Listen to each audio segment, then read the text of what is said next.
नमस्कार मित्रांनो, DH mind ब्लॉकमध्ये तुमचं स्वागत आहे. आज आपण पाहतोय TCP/IP. TCP/IP हे काय असतं? एक प्रोटोकॉल आहे जे की कम्युनिकेशन करून येतं डिव्हाइस आणि सर्व्हरमध्ये कम्युनिकेशन करण्याचं काम करतं. डेटा कसा ट्रान्सफर होईल हे बघण्याचं ते काम करत असतं. TCPचा फुल फॉर्म असतो ट्रान्समिशन कंट्रोल प्रोटोकॉल आणि IPचा फुल फॉर्म असतो इंटरनेट प्रोटोकॉल.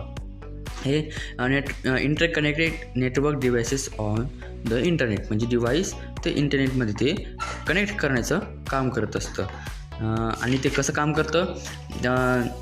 ते ट्रान्सफर डेटा करतं, म्हणजे पॅकेट्समध्ये. समजा एक डेटा आहे, समजा तुम्ही मागवला यूट्यूबचा व्हिडिओ तुम्ही पाहताय, तर यूट्यूबचा डेटा जो आहे तो तुमच्याकडे तुकड्यामध्ये येतो आहे, तुकड्यामध्ये येतो आहे. मग तो तुमच्या ब्राउझरवरती जॉईन होतो.